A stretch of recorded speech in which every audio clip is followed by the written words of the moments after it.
بسم اللہ الرحمن الرحیم۔ شروع اللہ کے نام سے جو بڑا مہربان نہایت رحم کرنے والا ہے۔ بانو قدسیہ کہا کرتی تھی، کسی کے کھو جانے کے بعد ہی اس کی اصل قدر و قیمت محسوس ہوتی ہے۔ جو لوگ آپ پر اپنے فیصلے مسلط کرتے ہیں، یقین کریں وہ بعد میں آپ کے قریب نظر بھی نہیں آئیں گے۔ اس لیے اپنی زندگی کے فیصلے خود کریں، خود کو قربانی کا بکرا ہرگز نہ بنائیں، ورنہ زندگی بھر کی تکلیف اور پچھتاوا سکون سے جینے نہیں دے گا۔ ساری دنیا اگر آپ کو دکھ دے تو من پسند شخص آپ کو خوش کر سکتا ہے، لیکن اگر وہی من پسند شخص آپ کو دکھ دے تو ساری دنیا بھی آپ کو خوش نہیں کر سکتی۔ بابا جی فرماتے ہیں، اللہ تعالیٰ پر یقین رکھنے سے پہاڑ چھوٹے نہیں ہو جاتے، لیکن ہاں ان پہ چڑھنا آسان ضرور ہو جاتا ہے۔ کچھ عورتیں ایسی ہوتی ہیں کہ ان کو جتنی مرضی عزت دے دو اور شدت سے ان کو چاہو، لیکن وہ تمہیں ذلیل ہی کرتی ہیں۔ بانو قدسیہ لکھتی ہیں، مرد آنکھوں سے محبت کرتا ہے اور عورت کانوں سے محبت کرتی ہے۔ مطلب مرد اس عورت سے محبت کرتا ہے جو خوبصورت ہو، اور عورت اس مرد سے محبت کرتی ہے جو باتیں دل فریب کرتا ہو۔ مرد کبھی بھی نہیں روتا، مرد وہ ہے جو کسی کی موت پر بھی نہیں روتا، مگر یہ من پسند عورت اس کو رلا دیتی ہے۔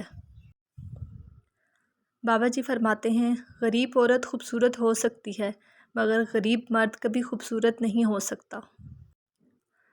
اللہ جب راضی ہوتا ہے تو سب سے پہلے وہ سجدے کی توفیق دیتا ہے، پھر چاہے وہ سجدہ غم کا ہو یا پھر خوشی کا۔ محبت کوشش یا محنت سے حاصل نہیں ہوتی، یہ عطا اور نصیب ہے۔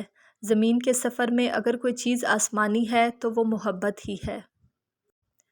بہت سی باتیں ایسی ہوتی ہیں جن کا جواب ہم ٹھیک کے علاوہ کچھ نہیں کہہ سکتے، جبکہ حقیقت میں کچھ بھی ٹھیک نہیں ہوتا۔ بابا جی فرماتے ہیں، بہترین مرد وہ ہے جو خود سے وابستہ عورت کی بات غیر مردوں میں کبھی نہ کرے۔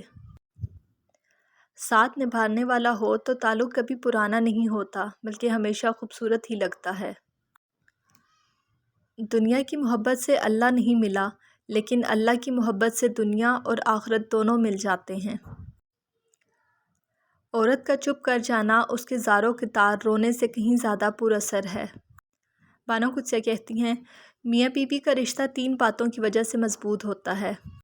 پہلی بات اعتبار، دوسری بات محبت، اور تیسری اور سب سے اہم بات احساس۔ اگر ان تینوں میں سے ایک بات بھی آپ کے رشتے میں نہیں تو یقین مانیے آپ کا رشتہ بالکل کھوکھلا ہے۔ 4 باتوں کی وجہ سے شوہر کی محبت ہمیشہ کے لیے ختم ہو جاتی ہے۔ نمبر 1، جب عورت اپنے شوہر کے ساتھ زبان درازی کرتی ہے۔ نمبر 2، جب عورت اپنے شوہر کی کہی بات کا الٹا مطلب نکالتی ہے۔ نمبر 3، جب عورت اپنے شوہر کی مرضی کے بنا کوئی کام کرتی ہے۔ اور نمبر 4، جب شوہر احساس کرنے والا ہو، پیار کرنے والا ہو اور خیال کرنے والا ہو، لیکن اس کے باوجود بھی عورت اس کی ناشکری کرے اور عورت اپنے شوہر کی بات نہ مانے، اس پر شک کرے۔ ان 4 باتوں کی وجہ سے شوہر کی محبت ہمیشہ کے لیے ختم ہو جاتی ہے۔